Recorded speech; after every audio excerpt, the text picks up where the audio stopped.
Bom dia, boa tarde, boa noite, a depender da hora em que você está assistindo essa aula.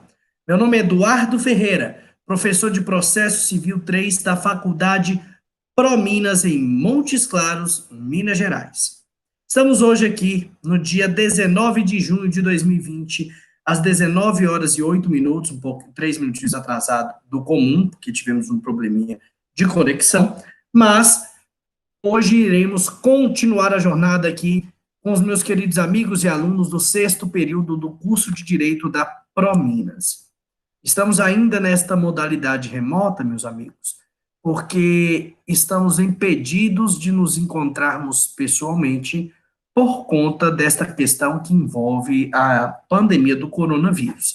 Mas, como sempre reforço, estamos impedidos de encontrar pessoalmente, mas em hipótese alguma estamos impedidos de continuar no aprofundamento deste conteúdo, que, diga-se de passagem, eu gosto muito, porque processo, eu dou aula de processo civil, processo constitucional também. Eu costumo falar que tem gente que não gosta, eu não gosto. Eu falo, gente, é maravilhoso, eu adoro, vamos estudar. Quanto mais você estuda, mais vê que tem que estudar. A única questão que a gente fica doida é essa, né, pessoal? Mas é uma matéria que te ensina a ter acesso, conseguir utilizar aqueles conteúdos teóricos do direito material que você já tem o conhecimento e fazê-los virar prática, efetivá-los. O processo surge com esse grande mecanismo.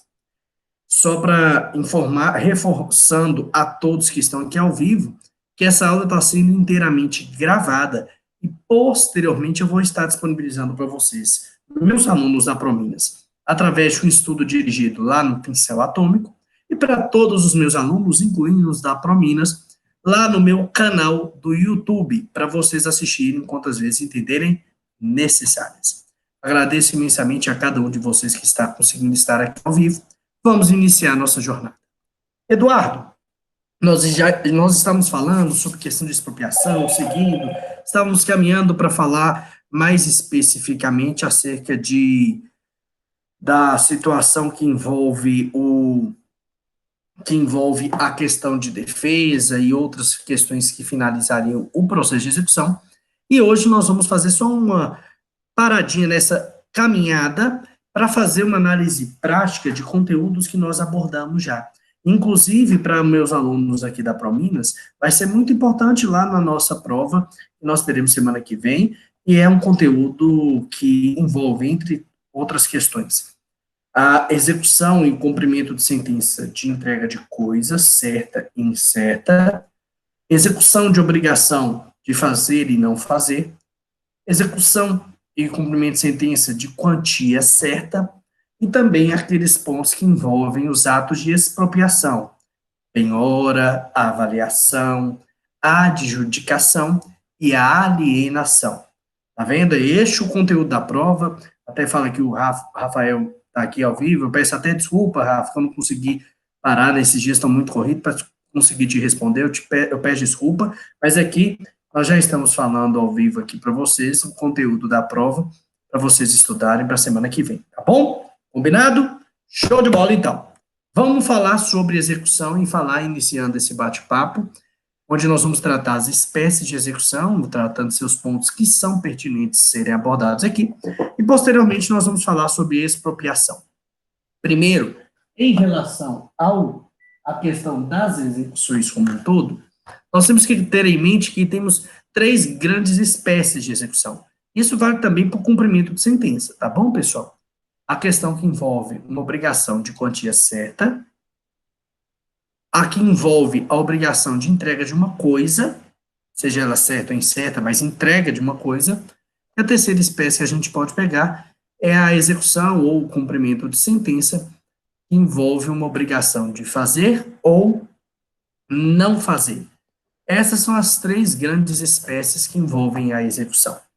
E iniciando o nosso bate-papo sobre a execução para entrega de coisa, se vocês pegam, existe a parte de cumprimento de sentença lá, mas vamos falar aqui hoje também, dando uma ênfase maior à execução, e começa aqui no artigo 806 do CPC, falar sobre essa questão de entrega de coisa, informando para a gente, está aí na tela para vocês, um detalhe também, estou no Pincel Atômico ao vivo, lá no Pincel Atômico na modalidade aula ao vivo, para quem tiver interesse, e se sentir mais confortável de assistir por lá, tá bom? Voltando aqui, o artigo 806 fala para a gente questão que envolve entrega de coisa, determinando que o devedor dessa obrigação de entregar a coisa certa, quando previsto num título executivo extrajudicial, será citado para em 15 dias satisfazer aquela obrigação. A coisa, quando ela é certa, eu não tenho o que questionar, eu tenho a certeza do que é mais rápido, teoricamente é mais fácil, porque você não tem que passar por aquele primeiro período para fazer aquela análise. Qual coisa deve ser entregue? Ah, é essa, é aquela, quem tem direito de escolher, o exequente, o executado? Não. Quando eu tenho uma execução e um cumprimento de sentença, ou um cumprimento de sentença, para entrega de coisa certa, tem o prazo que vai ter que ser feita a entrega, porque já se tem a certeza acerca daquele objeto. No que diz respeito a essa ação, uma peculiaridade interessante, que à época eu falei com vocês e aqui reforço, é o parágrafo primeiro do artigo 806, que fala para taxar a petição inicial, o juiz vai poder fixar uma multa por dia de atraso naquele cumprimento da obrigação, ficando aquele valor que foi fixado pelo juiz sujeito a alteração, caso se revele insuficiente ou excessivo.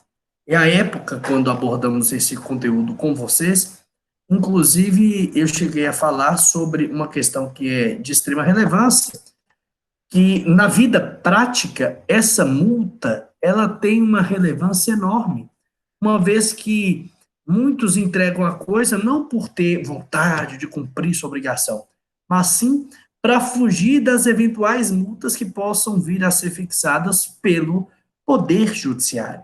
E é lógico que essas multas, quando fixadas, aqui fala poderá, não quer dizer que o juiz é obrigado a fazer, mas normalmente ele fixa uma multa para quê? Para realmente ter esse poder coercitivo estatal, para te falar assim, ó, entrega, cumpre com a sua obrigação, porque se não cumprir, seus prejuízos vão ser ainda maiores. Dessa forma, a depender, por óbvio, daquele caso concreto, a depender da condição financeira das partes ali que estão envolvidas, vai se fixar uma multa pelo não descumprimento. Em regra geral, os juízes têm fixado, tá bom? E se aquela coisa que tem que ser entregue tiver com um terceiro? Nós até fizemos essa pergunta naquela época. Ah, aquela coisa está com terceiro, como é que eu faço? Simples. Se tiver alienado para o terceiro, o artigo 808 fala para a gente, tá aí na tela para vocês, que quando a coisa já for litigiosa e ela vier a ser alienada, será expedido um mandado contra o terceiro que adquiriu, que depois de depositar a coisa, ele vai poder se manifestar. Isso é muito importante, pessoal. Coloca asterisco nisso aí. Quando é alienada a coisa e ela já existe esse litígio sobre ela, vai se encaminhar um mandado contra aquele terceiro que adquiriu e ele vai ter que depositar a coisa. Ah, mas ele não tem direito de manifestar, se ele teve boa fé ou má fé, tem direito. Mas primeiro ele vai ter que depositar a coisa. Vai ter que entregar a coisa para o Poder Judiciário, e aí, assim, posteriormente, por óbvio, ele vai poder vir aqui se manifestar, ele vai poder vir aqui questionar aquela situação que envolve aquela coisa, alegando, por exemplo, que teve boa-fé, alguma questão que o garantiria. Mas antes ele tem a obrigação de depositar. E aí, caso não consiga depositar, a coisa deteriore, ou mesmo venha a se perder, existe a possibilidade, em respeito ao que está aí para vocês na tela, que está lá no artigo 809 do Código de Processo Civil, de ir buscar as perdas e danos para conseguir ressarcir aquele direito daquele exequente que veio a ser violado. Então, Eduardo, mas eu quero dinheiro, por que eu ia querer coisa? Meus amigos, tem muito processo que envolve execução, envolve cumprimento de sentença, até mesmo ações de conhecimento para entrega de coisa. A depender da situação, aquela coisa ela pode ser única, ou então ela pode ser imprescindível àquele momento que está se solicitando, por conta de uma determinada questão específica. Olha para vocês verem. Vou só dar um exemplo, a título de exemplo, e exemplificando com uma questão bem atual. Imaginem que, nesse momento de pandemia, eu sou um hospital e comprei, por exemplo, respiradores. Ah, mas eu entrego o dinheiro. Não, eu quero o respirador, eu quero a coisa. Consegue entender que isso na vida prática acontece? Ah, Eduardo, mas e se não conseguir? Aí tudo bem, vamos para perdas e danos, é o que está aqui no artigo 809. Se não conseguir entregar a coisa, se a coisa se perder, se a coisa se deteriorar, tudo bem, existe um mecanismo sim, que é a perdas e danos, vamos fazer então agora, pegar a quantia certa, buscar o dinheiro. Mas eu posso exigir, quando é obrigação determinada, ou por sentença, que seria ou por algum título executivo judicial, ou por um título executivo extrajudicial, eu, caso queira, como credor e aqui como exequente, tenho o direito sim de requerer, em um primeiro momento, pelo menos, que aquela obrigação venha a ser cumprida e dessa forma eu conseguir que aquela coisa me seja entregue. Tranquilo? Maravilha. Só que a pergunta que pode surgir nesse momento. Eduardo, eu estou entendendo, que lindo, que maravilhoso. Mas isso aí é quando a coisa é certa. Tá. Mas e se a coisa não for certa? Se a coisa não tivesse a certeza? Se ela for uma coisa incerta? Tem que entregar, mas não tem a certeza do que é. Aí tem que seguir o que está lá a partir do artigo 811, está lá no CPC, está aí na tela para vocês, tá bom? E no que diz respeito à situação que envolve entrega de coisa certa, o artigo 811 fala para a gente que a execução, quando recair sobre uma coisa determinada pelo gênero e pela quantidade, o executado será citado para entregá-la individualizada, se lhe couber a escolha. O que quer dizer isso? Eu tenho uma coisa, eu tenho a individualização dela no gênero e na quantidade, mas falta individualizar com certeza, por exemplo, a qualidade, eu vou intimar o executado, perdão, para entregar de forma individualizada aquela coisa que era incerta. Tranquilo? Isso vai ser feito se a escolha couber a o executado. Por que que eu falo isso? Coloca asterisco para não errar. Em provas de concurso público, em tudo. O parágrafo único do artigo 811 fala para a gente o quê? Quando se trata de uma coisa incerta, e a escolha couber ao exequente, ele já vai indicar a sua escolha na petição inicial.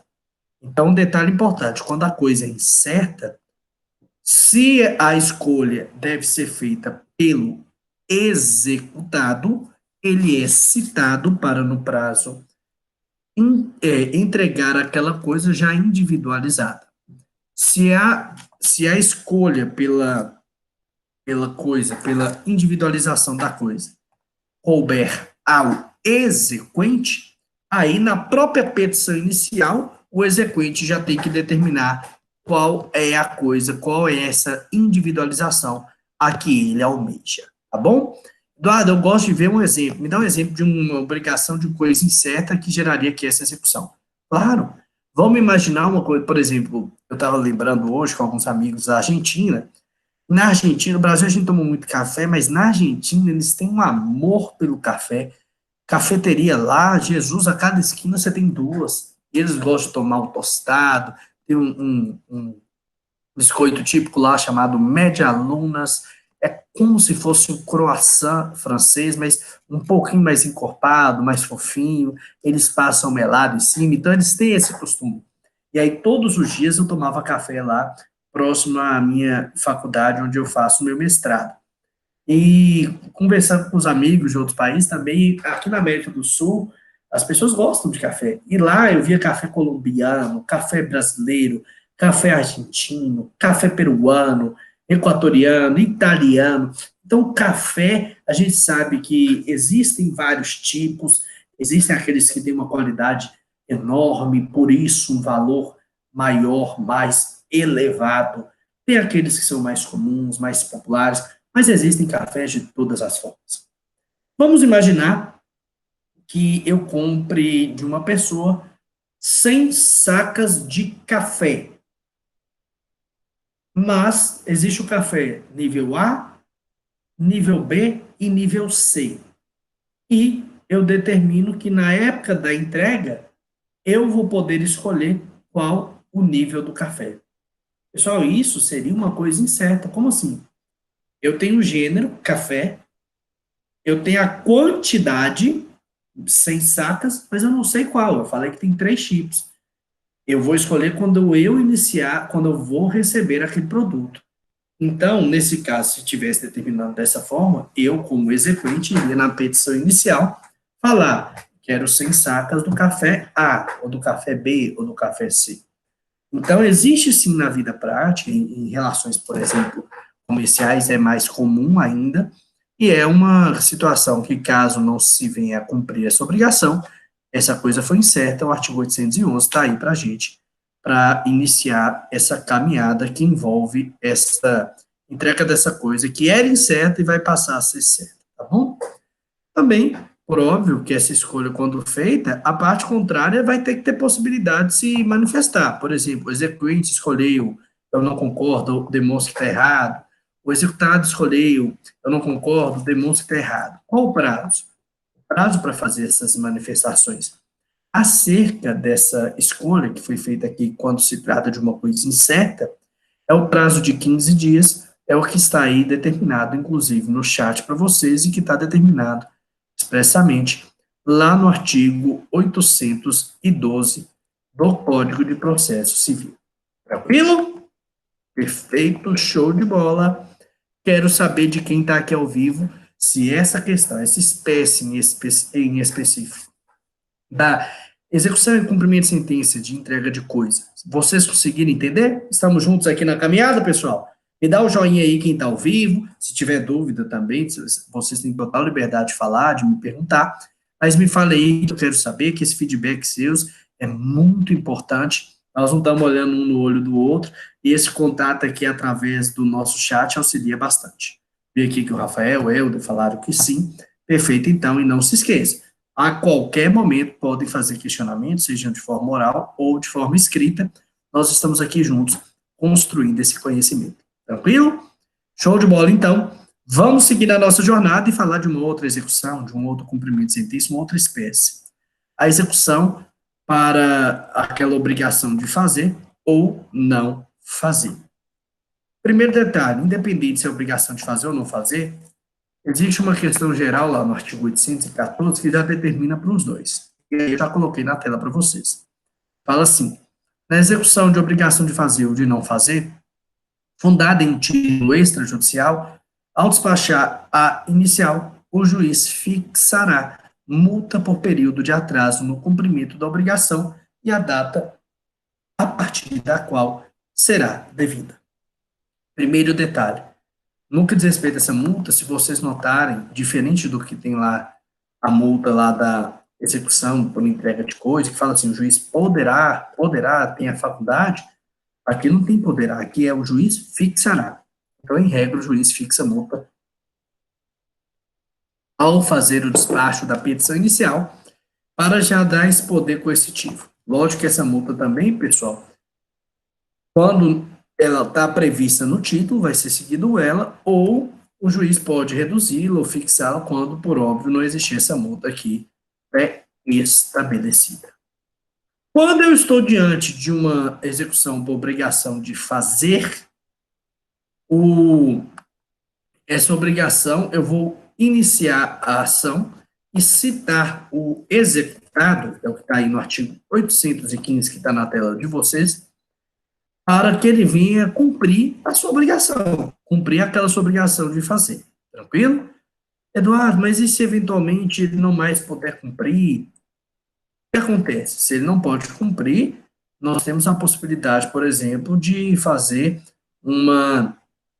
converter em perdas e danos e aí buscar, assim, um valor monetário, financeiro, para conseguir ter a satisfação daquela obrigação. Só que existe aqui uma peculiaridade que envolve a obrigação de fazer.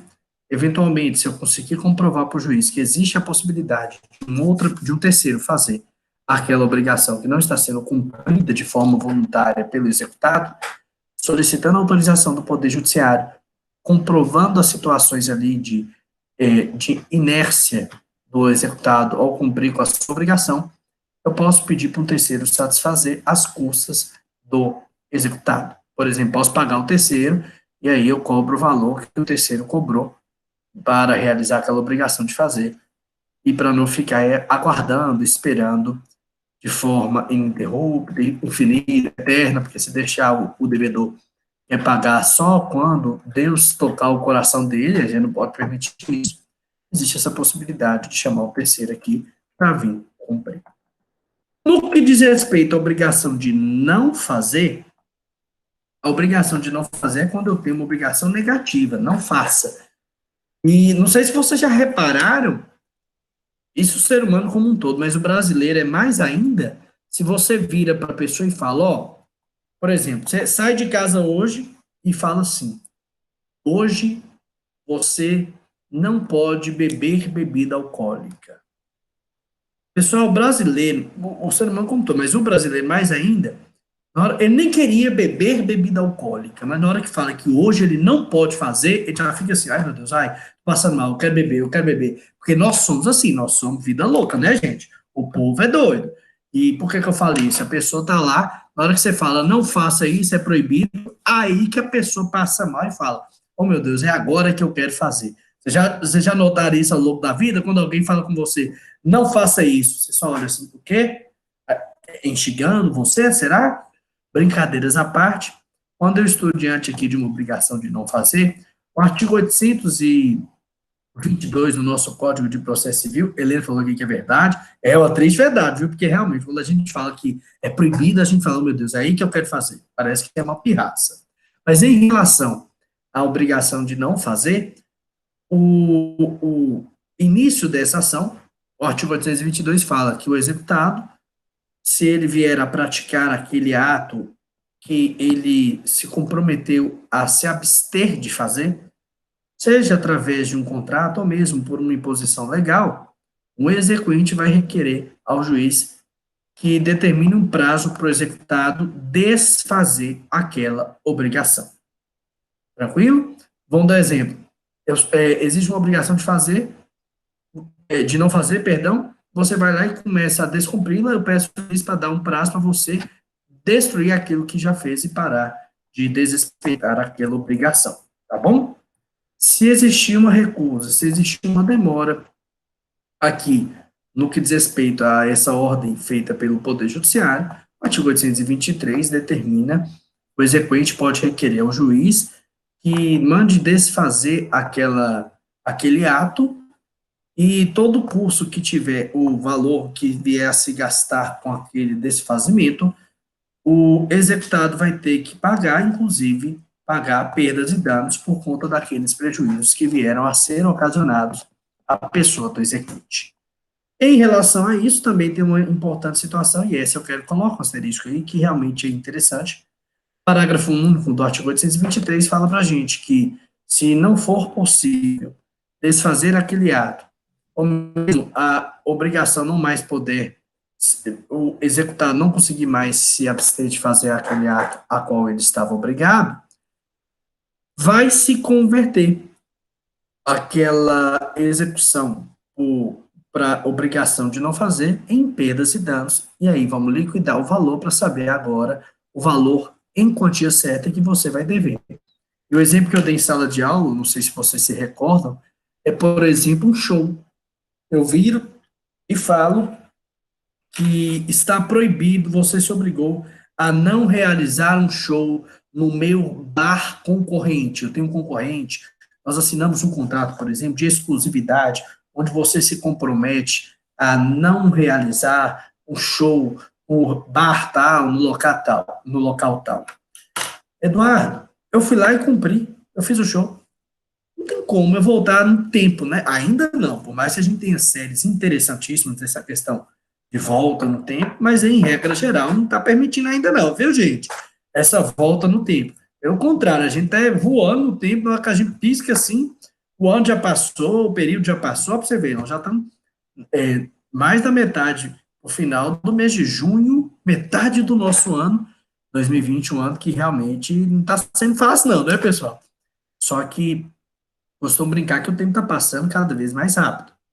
E se, por exemplo, eu realizar um show que eu era proibido de fazer, como é que volta no tempo? Não tem como. Nessa situação, foi realizada o ato a que eu tinha a obrigação de não fazer, não tem mais como voltar ao estado quo, ou desfazer aquele ato que eu realizei, então vamos converter em perdas e danos para que você, como exequente, tenha pelo menos o ressarcimento financeiro acerca daquela violação que foi cometida pelo executado da obrigação de não fazer que havia sido pactuado, ou por um contrato, ou por um título, seja judicial ou extrajudicial, ou mesmo por uma imposição estabelecida no próprio texto legal. Tranquilo? Show de bola, então. Essa segunda espécie que envolve execução e cumprimento de sentença de obrigação de fazer e não fazer, quero saber. Claro para vocês que aqui nós estamos fazendo é um batidão. A gente está vendo várias coisas. Sexta-feira, tendo esse papo aqui de forma prática, para trazer pontuações que envolvem estes assuntos, para a gente relembrar aquele conteúdo que já está com vocês, tenho certeza. Quero saber de quem está ao vivo. Tudo certinho? Se tiver dúvida, fala aqui. Não estou em manifestação, então não tendo manifestação também, vou seguindo, viu, pessoal? Para a gente prosseguir. O Helder falou então aqui que sim, perfeito, então. Sempre quando também não falar, eu vou seguindo e sempre vocês têm a liberdade de pausar e a gente conversar, tá bom? Rafael falou aqui que também que sim, ótimo, então. Vamos seguir nossa jornada e começar a fazer um bate-papo sobre execução, que falei certa vez para vocês. Tem uma incidência prática grande e as outras execuções, os outros cumprimentos de sentença, se der algum erro, cai aqui, execução, por quantia certa. Tranquilo? E qual é o início lá no texto legal? O artigo 824. E ele é interessante porque ele já vem falando assim, na cara da pessoa, qual é o grande objetivo aqui dessa execução por quantia certa. O artigo 824, que também consta aí na tela para vocês do Hangout Meet, nos informa que a execução por quantia certa realizar-se-á para expropriar os bens do executado, ressalvado as execuções especiais. Maravilha, mas aqui já deixa claro para a gente o quê? Que no que diz respeito à quantia certa, o grande objetivo é a expropriação de patrimônio de um devedor. O que seria essa expropriação? A expropriação, inclusive nós vamos falar algumas peculiaridades que a envolvem, que é um grande objetivo hoje desse nosso encontro também. A expropriação nada mais é do que a retirada de um patrimônio de um devedor, entregando-o ao credor. É retirar patrimônio do devedor para, com esse patrimônio, conseguir satisfazer aquele crédito que está sendo cobrado. Lembrando aqui que isso é importante, esse assunto que envolve essa expropriação, nós temos que lembrar, por óbvio, daquele princípio da responsabilidade patrimonial. Se vocês lembram, a gente até falou da responsabilidade patrimonial primária, secundária, vocês se recordam disso? Nós havíamos abordado esses assuntos, e aqui, mais uma vez, se torna relevante relembrarmos acerca deste princípio que norteia a execução, lembrando que o executado vai responder com o seu patrimônio, é isso que determina a lei, salvo uma execução bem específica, que é aquela que envolve a questão de alimentos. Existe a possibilidade da execução de alimentos vindo no corpo do réu, o que realmente é um desconforto, uma vez que é o único caso ainda em vigor no Brasil de possibilidade de prisão civil, uma vez que com o Pacto San José da Costa Rica sendo admitido no nosso ordenamento jurídico, no que diz respeito à prisão daquele depositário infiel, que existia também, hoje não mais tem prática, não mais tem incidência no nosso ordenamento, tendo com resquício ainda a prisão civil, somente em regra, a prisão do devedor de alimentos. É o que eu costumo brincar. Não brinca, não. Ó, pra você ver, eu costumo brincar pra você não brincar. Olha que doideira. Não brinca com o quê? Com alimentos. Se atrasar, pode ser preso sim. Ah, Eduardo, é preso mesmo? É preso sim. Então, fica esperto. Tranquilo? Show de bola, então. Vamos seguir aqui. Nesta nossa caminhada, que envolve, que norteia esta questão, e vem falar para a gente que na execução por quantia certa, quando ela é iniciada, de plano, desde o começo, o juiz, quando despacha a petição inicial, ele já vai fixar honorários advocatícios sucumbenciais, e o valor de 10%. E o pagamento deve ser feito no prazo de 3 dias, está aí no 827, caput, parágrafo 1º, que está aí para vocês no nosso Hangout Meets. Esse prazo de 3 dias para o pagamento, se vier a ser efetivado o pagamento, vai se ter uma redução pela metade dos honorários. Então, se condenou em 10% dos honorários, se já determinou na petição inicial que o valor seria 10%, você efetuando o pagamento em 3 dias, você ganha um desconto de 5%. Eduardo, isso, mas 5%? Gente, existe execução de R$ 1.000, mas existe execução de 10 milhões, de 1 milhão. 5% de 1 milhão, gente, é dinheiro. Você conseguir economizar, por exemplo, R$ 50.000 porque pagou antes, realmente é um valor considerável. Eduardo, se for 10 milhões, 5% é R$ 500.000. Então, a gente tem que ter muito cautela, porque se existir a possibilidade de fazer esse pagamento, é algo interessante para que se evite dessa forma um prejuízo ainda maior. E lembrando que o prejuízo ainda pode piorar, porque o parágrafo 2º determina para a gente que esse valor dos honorários, ele inclusive pode ser elevado até 20%, quando, por óbvio, demonstrado ali aquela necessidade, aquela situação, para se comprovar que houve um trabalho maior do profissional, do advogado naquele processo, o que geraria, por consequência, uma necessidade do Poder Judiciário aumentar esses honorários. Alguém quer falar, pessoal? Boa noite, Eduardo. Boa noite, Rafael. Tudo bem, amigo? Tranquilo. Você me levantou uma dúvida na questão do seguinte: se o valor for ínfimo, for pequeno, o juiz pode cobrar esse valor de 20%? Não, aí existe uma outra possibilidade que está lá no artigo 85, lá do nosso Código de Processo Civil, o artigo 85, que é aquele que aborda, aquele que trata a questão dos honorários, sabe? O que ele determina? A regra geral é essa questão de 10%, 20%, que maravilha, está tudo lá. Porém, existe a possibilidade de ser fixada em um outro valor. Quando? Quando aquela ação, aquela condenação que ali foi imposta, ela tenha um valor ínfimo, ou seja, um processo que tenha valor inestimável. Nessas situações, o juiz poderá fixar um valor até em respeito à questão da equidade, para não se ter um valor irrisório. Por exemplo, estou cobrando R$ 500, 10% é R$ 50. Aí vai depender da situação, vamos ver o que vai ser cobrado. Está cobrando 2.000, é R$ 200. Mas R$ 200 é dinheiro, eu sei que é. Mas dentro de um processo, é um valor realmente considerado pequeno. Os honorários, eles vêm até com um intuito, verdadeiramente, esses honorários sucumbenciais, para inibir o cidadão de não cumprir com suas obrigações. Por quê?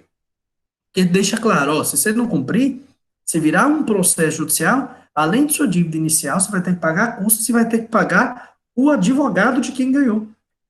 Então, é um mecanismo para se evitar essas aventuras judiciais que a gente vê acontecer, essas ações que não têm fundamento, não têm base alguma, e aí, por isso, é necessária essa condenação em honorários, e quando for um valor pequeno, realmente é uma ponderação muito relevante sua aqui, amigo, pode o juiz, em respeito à própria questão da equidade, fixar um valor, tá bom? Conseguiu entender? Me fala aí se era essa a dúvida, Rafa, e aí eu fico ficar sabendo aqui, tá bom? No mais... Conseguiu sim, viu, Eduardo? Muito obrigado. É isso aí mesmo. Bateu na lata. Maravilha, então, meu amigo. Obrigado. Bacana. Qualquer dúvida é só falar aqui, viu? E em relação aqui à execução por quantia certa, uma situação muito interessante que eu falei com os senhores e faço questão de reforçar aqui agora, é o que está previsto no artigo 828 do Código de Processo Civil, que está na tela aí de vocês.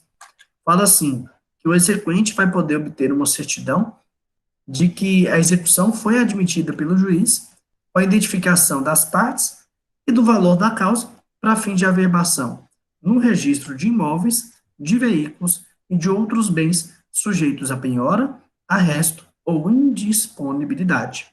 O que quer dizer isso? Essa certidão vai facilitar para o exequente frustrar eventuais tentativas do executado de fraude à execução. Uma vez que com essa certidão, você leva ao cartório de imóveis ou mesmo ao local de registro de bens móveis, por exemplo, veículos, que seriam um Detran, a título de exemplo, levando aquela certidão, você impossibilita que aquele executado aliene, venda o seu patrimônio, virando insolvente e não conseguindo, assim, te pagar o que deve.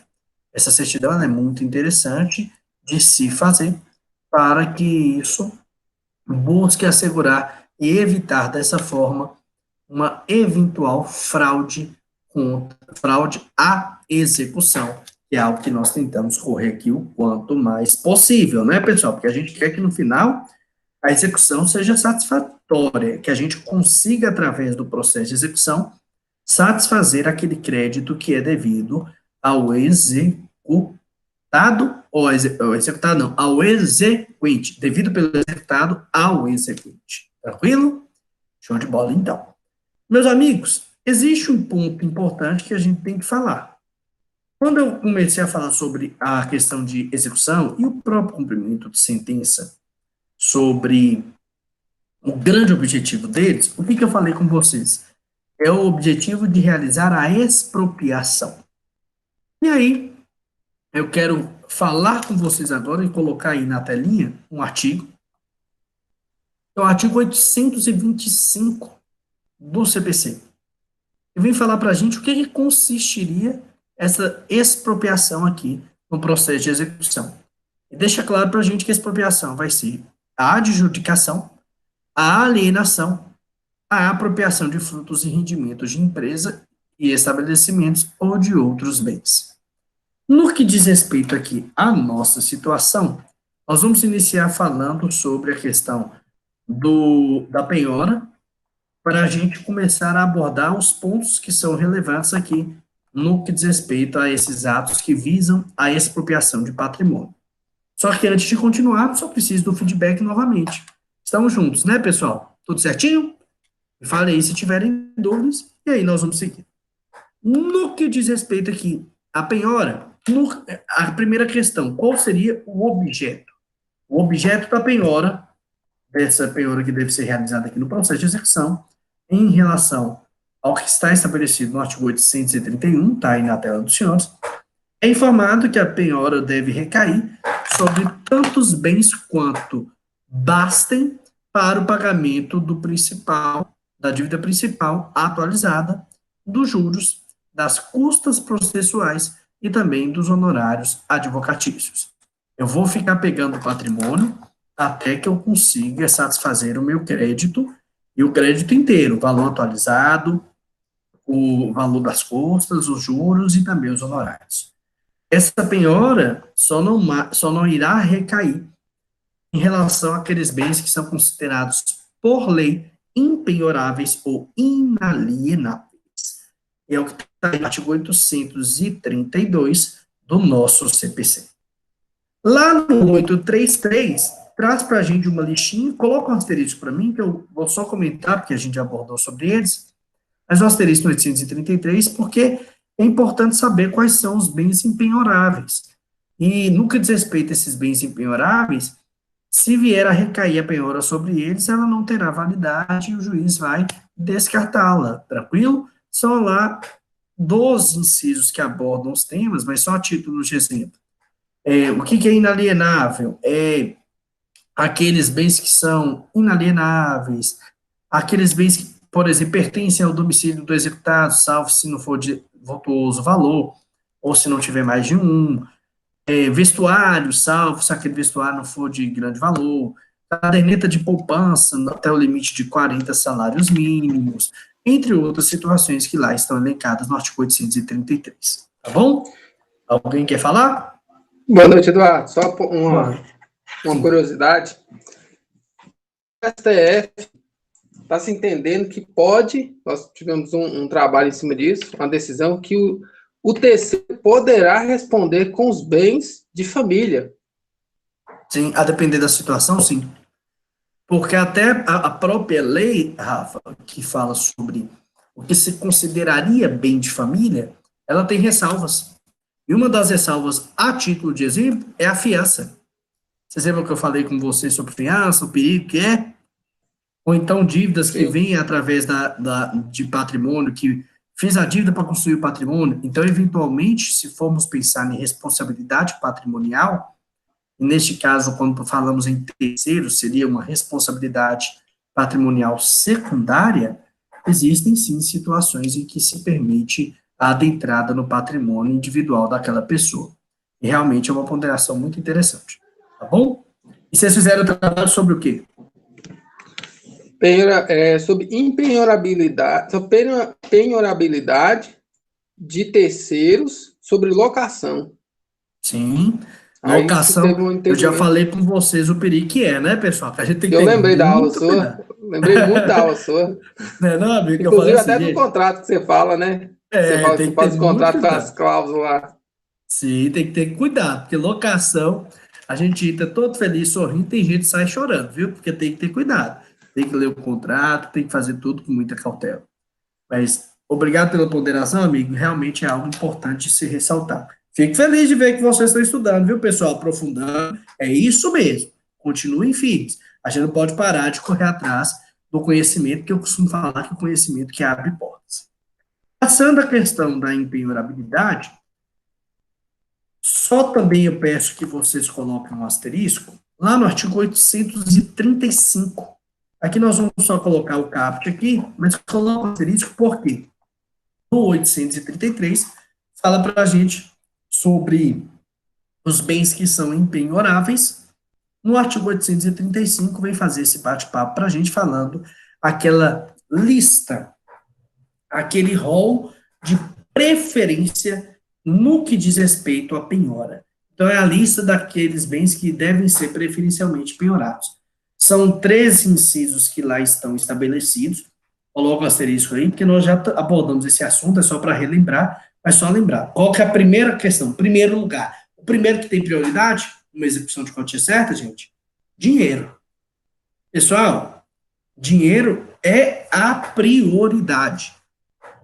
Depois do dinheiro, aí vem as outras questões: título de dívida da União, título de valor mobiliário, veículo de via terrestre, bens móveis em geral, semoventes, navios e aeronaves, ações e cotas de sociedades empresárias, percentual de faturamento da empresa, pedras e metais preciosos, direitos adquiridos, derivados de uma promessa, por exemplo, direito aquisitivo advindo de uma promessa de compra e venda, ou qualquer outro direito. A lista, ela é muito relativizada no dia a dia, se for comprovado isso para o juiz, a necessidade de se relativizar, mas a regra geral é que o principal é a penhora de dinheiro, é o dinheiro que a gente quer no começo para a gente já pegar o patrimônio. Tranquilo? Em relação à penhora, por óbvio que não vai ser feito de qualquer jeito, tem toda uma caminhada a se traçar, tá bom? O Rafael pergunta, taxativo esse artigo? Amigo, sabe por que ele não é taxativo? Porque lá no inciso terceiro, perdão, lá no inciso 13, fala assim, outros direitos, no artigo 835, por mais que tenha lá uma lista, quando coloca no 13º inciso outros direitos, você entende que deixou aberto para a gente? Que outros direitos? Qual é o direito? Deixou aberto. E aí vão levar o caso concreto lá e verificar o que seria esse outro direito, o que seria, vamos verificar, vamos analisar para ver pela possibilidade ou não da penhora recair sobre aquele direito. Tranquilo? Então, esse 13º inciso, lá do artigo 835, deixou um pouquinho aberto para a gente. Tá bom? E se a gente for pensar até sobre a própria penhora, e lembrar o que está lá no artigo 831, lá não especificou muito, falou assim, deve recair sobre o patrimônio do devedor. Nós sabemos que a responsabilidade patrimonial, a primária em especial, ela fala que eu vou pegar todo o patrimônio do devedor se necessário. É o meu objetivo, pessoal. Ah, mas que dó, vai pegar o patrimônio dele. Não, não é dó. Ele está devendo a alguém. Normalmente, nos processos de execução, as pessoas têm um pouco de receio. Ah, logo que a gente vê a questão, existe o caso concreto. Eu sei que em várias situações a pessoa não quer estar devendo, realmente são situações que são inesperadas, e é lógico que isso dentro de um processo você consegue verificar. E que também existem pessoas que têm total má fé, tem pessoas que atrasam, tem pessoas que não querem pagar, simplesmente assim. E no que diz respeito a um processo, muitos têm receio, mas está pegando o carro, está pegando a casa. Mas, pessoal, se está pegando, que é o que as pessoas falam, os leigos falam, está pegando o meu patrimônio, aí tecnicamente seria está penhorando aquele patrimônio, é porque a pessoa deve. Se ela deve, ela tem obrigação para com a pessoa que está buscando patrimônio. E a pessoa que está buscando patrimônio também está se vendo prejudicada por não ter aquele valor que lhe é devido cumprido com a obrigação de forma voluntária pelo devedor. E aí surge para a gente aqui esse processo de execução como um todo, com esse grande objetivo, que é o que eu sempre falei com vocês em relação a toda a execução. Qual que é o grande objetivo da execução? Satisfazer uma obrigação, satisfazer um crédito, satisfazer um direito de um exequente que não foi cumprido de forma voluntária pelo executado. Tranquilo? Show de bola, então. Em relação à penhora, ela, como a gente estava falando aqui, ela não é feita de qualquer jeito, né, pessoal? Pelo amor de Deus. A penhora, em respeito ao que está lá no 837 e também no artigo 838, ela é documentada, o auto da penhora, o termo da penhora, vai ter que conter alguns requisitos que estão lá no artigo 838. Por exemplo, o dia, o mês, o ano, o lugar onde foi feita a penhora, o nome do exequente do executado, a descrição dos bens que ali foram penhorados, inclusive com todas as suas características sendo ali elencadas, e também quem foi nomeado depositário daqueles bens. Esse auto, esse termo de penhora, ele objetiva garantir que a penhora tenha sido realizada respeitando os limites estabelecidos em lei, não tenha tido abusos, porque também nós temos que ter muito cuidado, eu sempre reforço isso, o processo de execução, ele não serve, ele não é objetivo, não tem como grande objetivo ou fim a vingança privada. Então, por exemplo, vamos imaginar que eu quero entrar na casa do devedor, só que ele é meu inimigo. Aí eu viro do oficial e falo, para quebrar a porta. Ele chega lá e quebra a porta, entra, sem mesmo ter tocado a campainha, vamos dar um exemplo. E além de ter a pior, o devedor ainda tem o prejuízo de eventualmente ter sua casa arrombada, vai ter o gasto para consertar, sem que tenha sido dado a ele a oportunidade de, por exemplo, abrir a porta. Nós vimos isso. Se a penhora, ela vai acontecer de qualquer jeito. Mas é lógico que eu tenho que ter limites, porque o executado aqui, por mais que ele deve, tenha que responder, mesmo que de forma forçada, aquela obrigação, ela vai ser cumprida, eu tenho limites, não é de qualquer jeito. Tranquilo, pessoal? Então, o termo de penhora vem com esse grande objetivo. E onde que eu faço a penhora? Qual o local onde devo fazer a penhora?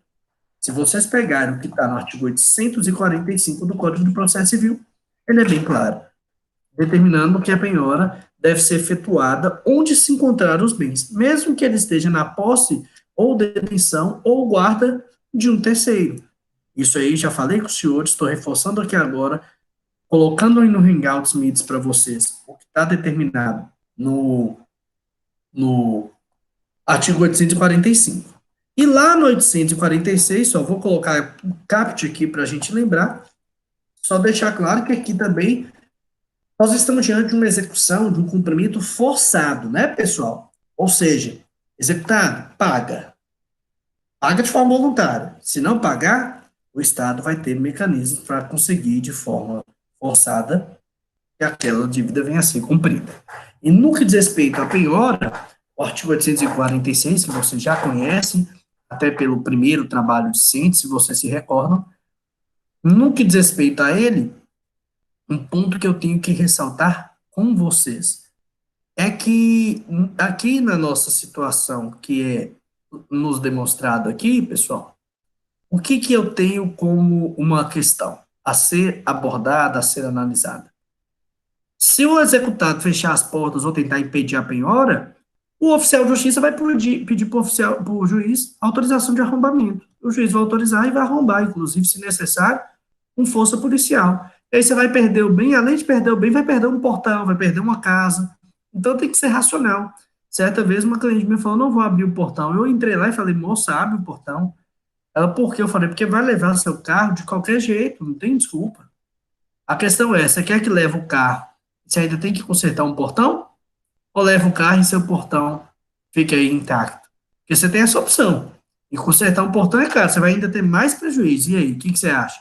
Nessa situação, por exemplo, pessoal, foi nesse caso prático a qual eu estou relatando para vocês, minha cliente abriu a porta por conta dessa explicação que eu dei para ela, não tinha como fugir. O ordem do Poder Judiciário, eu costumo falar, você não pode, se você não concordar, tem recurso, por óbvio, tem algumas que a gente fica realmente revoltado, quer se manifestar, mas existem mecanismos processuais para você se manifestar, por exemplo, recursos. Não cumprir as determinações do Poder Judiciário, inclusive para nós que somos juristas, a gente tem que ter muita cautela. Por quê? Porque todos numa república, eles devem, em regra, obediência às determinações que são estabelecidas na Constituição e as questões que vêm do Poder Judiciário. Se existe algum abuso, alguma irregularidade, nós também temos mecanismos para nos manifestarmos. É por isso que eu costumo falar que na advocacia e na prática jurídica como um todo, nós vamos deixando um pouco as emoções de lado e vamos entendendo que nossa caminhada, nossa trajetória como profissionais, ela deve ser muito pautada na questão racional, porque a gente tem que ser muito objetivo. É igual a cliente meu, eu não quero deixar, mas vamos pensar racionalmente. Vai pegar de qualquer jeito. Você tem a opção de pegar o carro e ainda gastar com o portão ou não gastar. Aí ela ouviu a razão naquele momento e aí não teve pelo menos um gasto com o portão. Só para deixar claro que vai ser cumprido de qualquer jeito. Em relação à penhora também, pode ser que eu penhore um patrimônio do executado. Ele tem que ter possibilidade para se manifestar. Por quê? Porque lá no artigo 847, deixa claro para a gente, no prazo de 10 dias da penhora, essa penhora, no prazo de 10 dias, o executado pode requerer para o juiz daquele processo que faça a modificação da penhora, uma substituição daquele bem que foi penhorado. Mas ele tem dois requisitos que são essenciais a se comprovar. Primeiro, tem que comprovar que será menos oneroso para ele essa modificação da penhora. E também que não trará prejuízo para o exequente. Ah, Eduardo, mas penhorou um patrimônio meu. Eu quero só que tire a penhora, eu não gosto. Eu não quero que tenha penhora no meu patrimônio. Ué, seu patrimônio é um daqueles impenhoráveis, sendo em caso no artigo 833? Ah, não, não é não. Então, acabou. Vai pegar. Para pedir a modificação de penhora, não basta você falar, ah, não gosto, eu não quero. Você tem que falar, eu não quero que penhora. Isso, eu dou isso. E lógico que não pode ter prejuízo para o exequente. Exemplo, a dívida é 100 mil. Esse objeto custa 150 mil. Esse objeto custa 50 mil. Eu quero que troque esse por esse. Claro que o juiz vai trocar, ué. Você tá doido? É prejudicial para o executado. Aqui você pode pedir a modificação da penhora como executado? Sim, provando que vai ser menos oneroso para você, mas também que não haverá prejuízo para o exequente. Porque o objetivo da execução é o que, gente? Satisfazer uma obrigação, ou crédito, ou um direito a que o exequente possui esse direito de ter cumprido ali naquele momento. Tranquilo? Show de bola. Então, já caminhando para os finalmente do nosso encontro, eu quero saber aqui, estão conseguindo entender, pessoal? Sim ou não?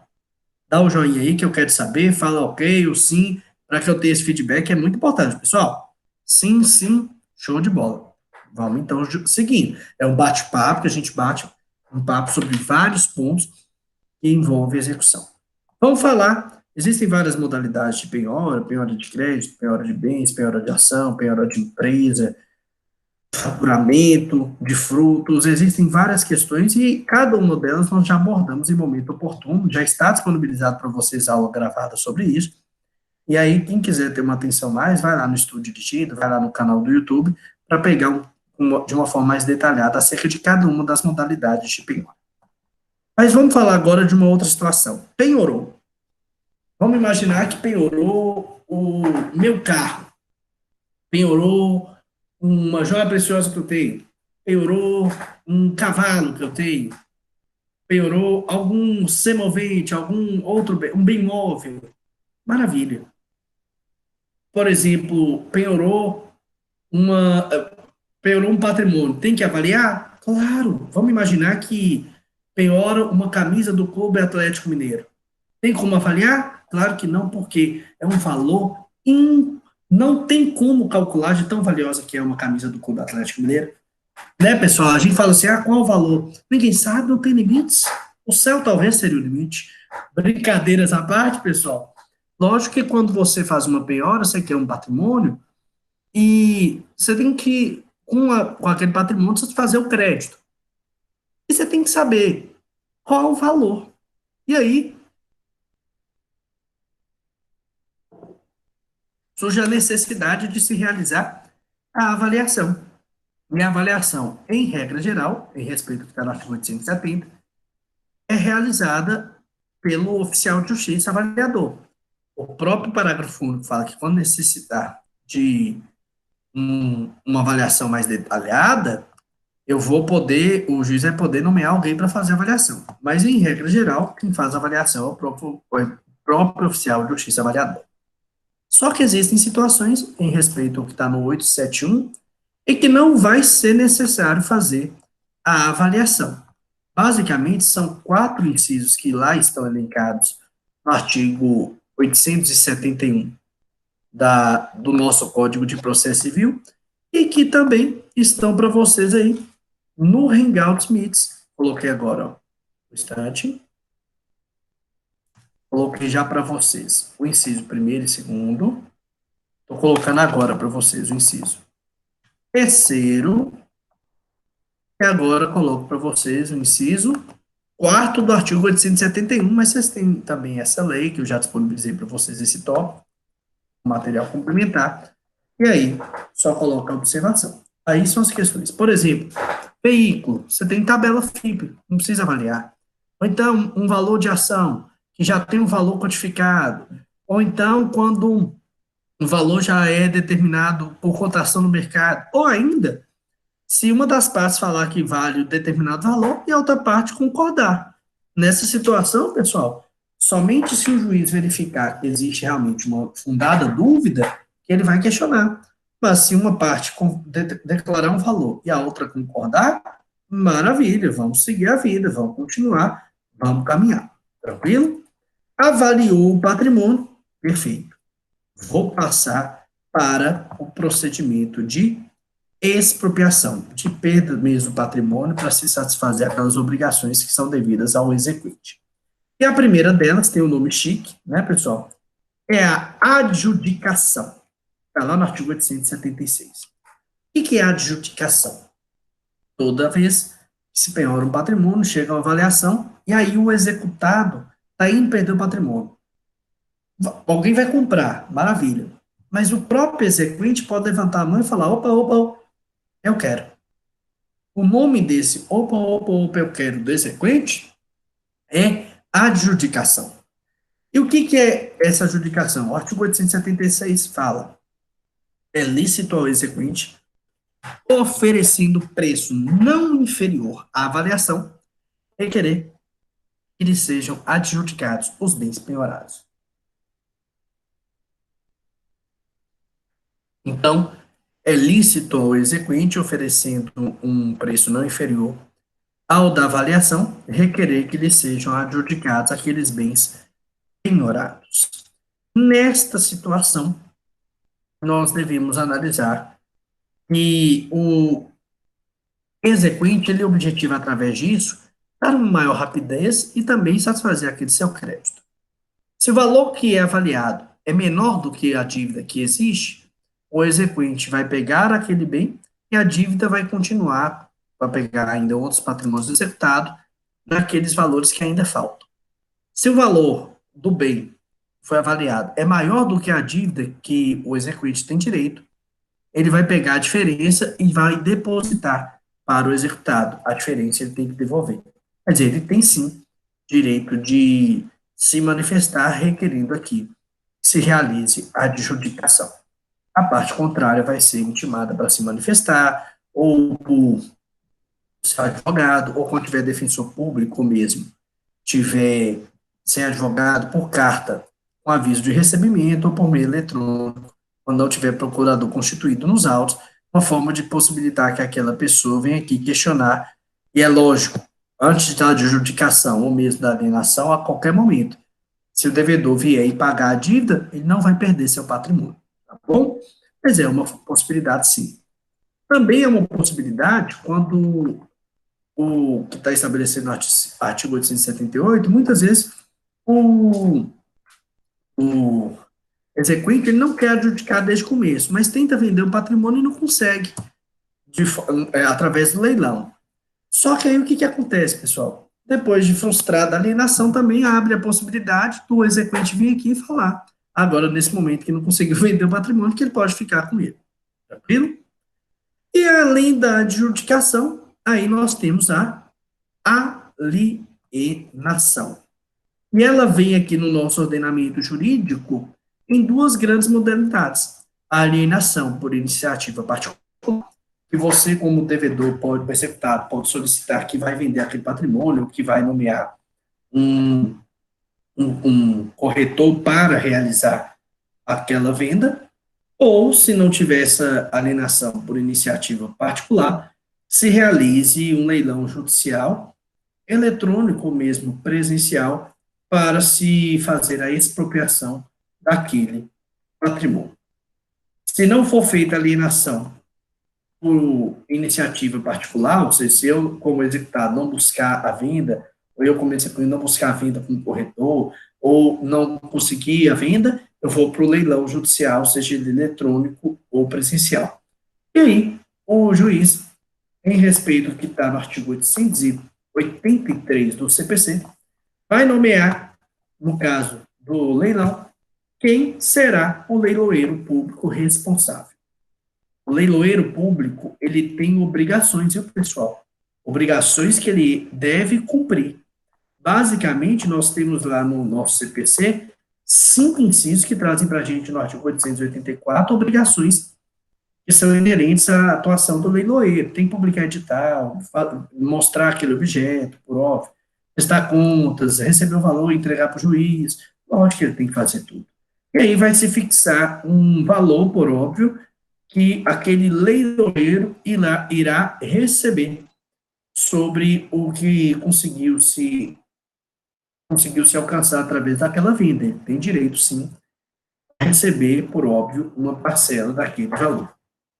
Existem pessoas que podem dar lance? Claro, qualquer uma. Só que existem aqueles que não se permite dar lances. Por exemplo, os advogados do processo, por exemplo, o próprio exequente, por exemplo, os servidores públicos do Poder Judiciário. Existem algumas limitações, sim, daqueles que não se permite, em regra, dar lances aqui no processo, tá bom?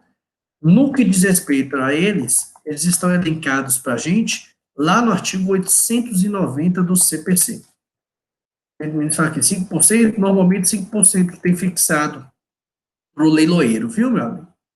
5% é um valor considerável. Dia desse mesmo, um processo na qual o advogado conseguiu fazer uma alienação por mais de 500 mil reais. A parte do leiloeiro foi quase 30 mil reais. Realmente é um valor considerável. Tranquilo? A depender, né? Porque também tem coisas que são valores muito pequenos. E no leilão, vai se tentar pela primeira vez uma tentativa em que tem que ser comprado pelo valor, pelo menos pelo valor de avaliação, e a segunda tentativa eu vou poder dar lances, até de valores menores do que foi avaliado. Porém, uma proibição aqui no artigo 891 fala para a gente que eu não posso aceitar lances que sejam de preço vil. O que seria um lance de preço vil? Hoje a doutrina e a jurisprudência têm entendido que preço vil é aquele menor do que 50% do que foi avaliado. Se aquele bem ele tiver menos de 50% do que foi avaliado, aquele lance vai se considerar um lance de valor vil, o que não é admitido aqui no momento de alienação do patrimônio. Faço o leilão, entregou, dou possibilidade para o executado se manifestar no prazo de 10 dias acerca daquela situação. Não manifestando, ou se manifestar e não tiver cabimento, vai dar prosseguimento, vai dar continuidade para se fazer a efetiva entrega daquele patrimônio para o adquirente, aquele que deu lance, aquele que fez a proposta, que foi aquela que conseguiu, sim, se alcançar, se realizar o cumprimento daquele leilão para conseguir a alienação daquele patrimônio, tá bom? No que diz respeito à questão que envolve aqui a nossa alienação, quando se tratar do bem, de bem imóvel, você, como adquirente daquele patrimônio, vai ter direito a receber um mandado de emissão na posse e também que se registre aquele patrimônio, né, pessoal, no seu bem. E quem é que tem um bem imóvel vai receber uma ordem de entrega de coisa. Está lá no artigo 880, vou colocar aqui só para não esquecer, parágrafo 2º. Quando eu estou ali numa alienação de um bem imóvel, eu, ao final, quando eu adquiri, dei o lance lá no meio do leilão, maravilha, recebo uma carta de alienação e um mandado de emissão de posse.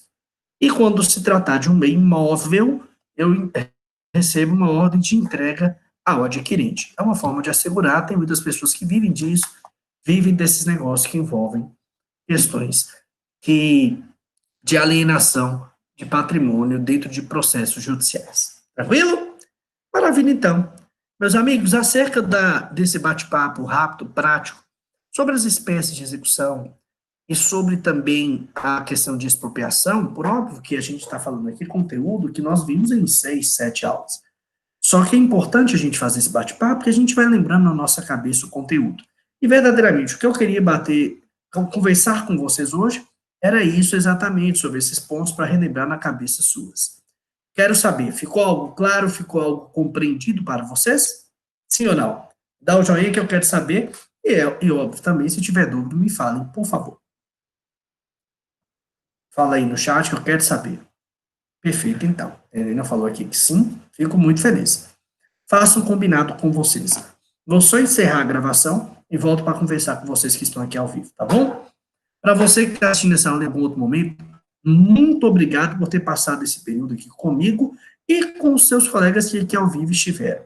Nos encontraremos em outras oportunidades. Agradeço a você, um grande abraço, até a próxima e desejo um ótimo dia, uma ótima tarde, uma ótima noite, a depender da hora em que assistiu esse vídeo.